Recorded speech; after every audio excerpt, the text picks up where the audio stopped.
चालू आहे। पण काय आहे, या अपूर्णत्वाला जर का आपल्याला जीवनाची परिपूर्णता प्राप्त करायची असेल, आपल्या जीवनाचा प्रवास पूर्ण परमात्म्याच्या दिशेने चालला पाहिजे। आणि ज्यावेळेस अपूर्ण पूर्णत्वाला समावेश होईल त्यावेळेस तो अपूर्ण राहत नाही, तो पूर्ण होतो। कशा पद्धतीने जगद्गुरु तुकोबाराय म्हणतात, तुका म्हणे गंगा सागर संगमी अवघ्या झाल्यावर मी कमाया, अवघ्या झाल्यावर मी कमाया, अवघ्या झाल्यावर मी कमाया।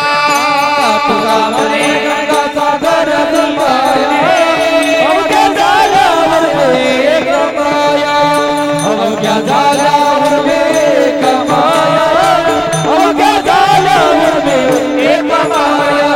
तुका म्हणे गंगा सागर संगमी अवघ्या झाल्यावर मी कमाया, हो अवघ्या झाल्यावर मी कमाया। तुका म्हणे गंगा सागर संगमी अवघ्या झाल्यावर मी कमाया, अवघ्या झाल्यावर मी कमाया। आमच्या तुकोबारायांनी गोड दृष्टांत दिला हो। तुकोबाराय म्हणतात की हिमालयावरती उगम पावलेली गंगा आहे आणि गंगेचा प्रवाह सुरू झाला तर तुकोबाराय म्हणतात की गंगेची परिपूर्णता आहे। कधी परिपूर्णता आहे? तुकोबाराय म्हणतात की गंगेने किती जरी प्रवास केला, किती दिवस प्रवाह जरी वाहिला तरी गंगेची परिपूर्णता नाही। पण गंगेची परिपूर्णता कधी आहे तर तुकोबाराय म्हणतात की गंगा ज्यावेळेस सागराशी एकरूप झाली, आता गंगेचा प्रवास संपला आणि आता ती गंगा गंगा न राहता ती सागराशी मिळाली की ती सागर स्वरूप झाली की स्वतः ती सागर झाली। तसं तुकोबाराय म्हणतात की अपूर्ण जीवाने आपल्या जीवनाचा प्रवास सुरू केला की ज्यावेळेस तो अपूर्ण असणाऱ्या परमात्म्याशी एकरूप होईल, आता तो अपूर्ण न राहता तो पूर्ण होणार आहे। पण त्याच्याकरता आपल्या जीवनाचा प्रवास हा पूर्ण परमात्म्याच्या दिशेने पाहिजे। मग तुकोबारायांना विचारलं, तुकोबाराय अपूर्णत्वाला जर का पूर्णत्व प्राप्त करून घ्यायचंय याच्याकरता आमच्याकडे मार्ग काय? तुकोबाराय म्हणतात मार्गाला कमतरता नाही, पण अपूर्ण अवस्थेमध्ये जीवन जगत असताना पूर्णत्व ज्याला प्राप्त करून घ्यायचंय येथे मार्गाला कमतरता नाही। आमच्या निळोबाराय म्हणतात नाना साधनाच्या केल्या खटपटा।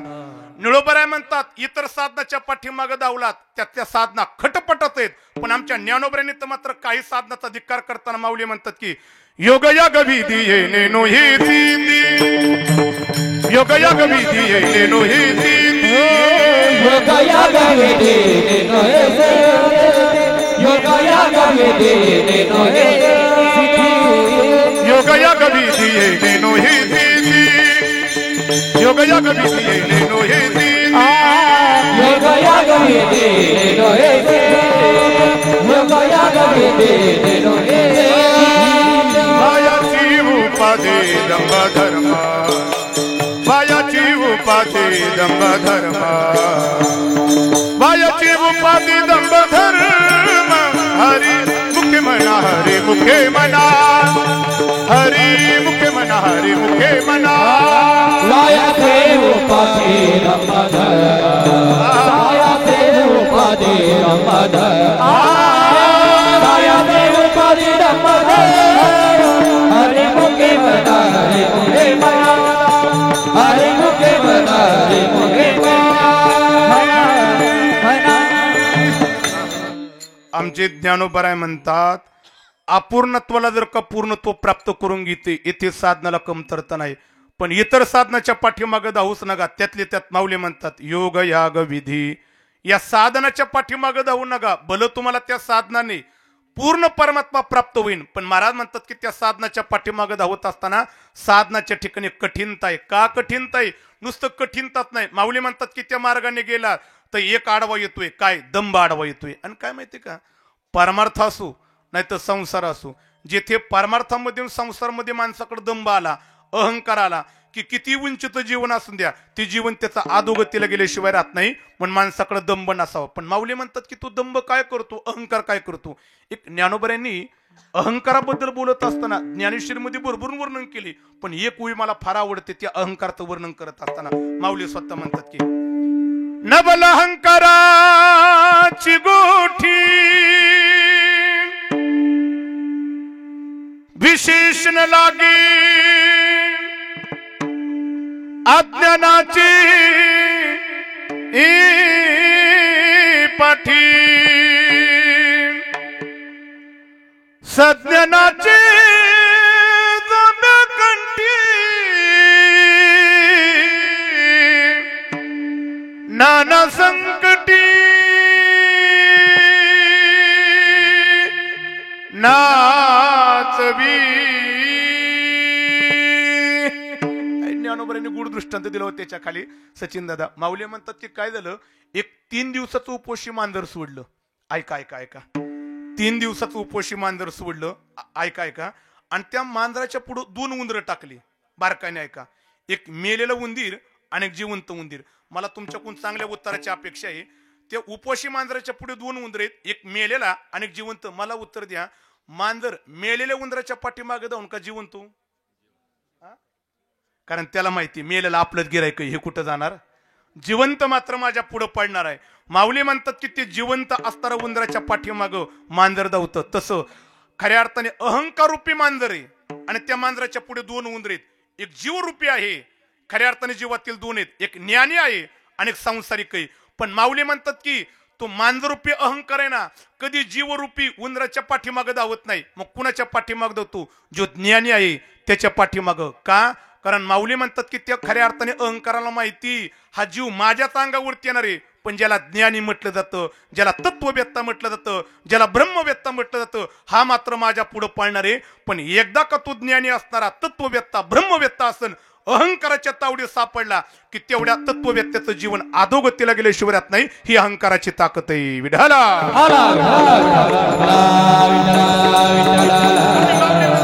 या योग याग मार्गाने गेलं की तो अहंकार प्राप्त होतोय. पण साधनं भरपूर आहेत. माऊली म्हणतात की त्या मार्गाने कधी जाण्याचा प्रयत्न करू नका. मग महाराजांना विचारलं, महाराज मग लोक त्या मार्गाने का जातात? त्याचं कारण आहे काय माहितीये का? लोकांचं एक वैशिष्ट्य, दिसला मार्ग लागले चालायला, दिसला मार्ग. आणि काय माहिती का, पुन्हा एकदा ऐका, काही काही मार्ग दिसायला चांगले असतात सुरुवातीला, काही काही मार्ग दिसायला सुरुवातीला चांगले असतात, पण ते मार्ग पुढे जाऊन आपल्याला अडचणीत टाकणारे असतात. मग ज्ञानोबराय तुकोबराय म्हणले की दिसणारे चांगले मार्ग त्याच्यावरती भरोसा ठेवू नका, दिसायला चांगलेत पण पुढे गेल्यानंतर ते मार्ग तुम्हाला अडचणीत टाकतात. पण लोकांचं वैशिष्ट्य दिसला मार्ग लागले चालायला. आमच्या तुकोबऱ्याने सांगितलं कठीण मार्गाने जाऊच नका, पण लोक मात्र गेल्याशिवाय राहत नाहीत. मग आमच्या तुकोबऱ्याने काय केलं? मोडून या वाटा सूक्ष्म दुस्तारा, मोडून या वाटा सूक्ष्म दुस्तारा, मोडून या वाटा सूक्ष्म दुस्तारा, मोडून या वाटा सूक्ष्म दुस्तारा, मोडून या वाटा सूक्ष्म दुस्तारा, मोडून या वाटा सूक्ष्म दुस्तारा, मोडून या वाटा सूक्ष्म दुस्तारा, मोडून या वाटा सूक्ष्म दुस्तारा. केला राजभार चालीचा, केला राजभार चालीचा, केला राजभार चालीचा,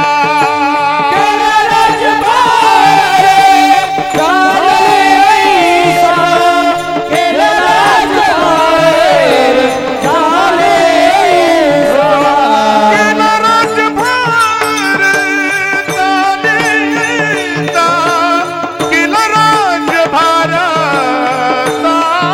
चालीचा, केला राजभार चालीचा, केला राजभार चालीचा.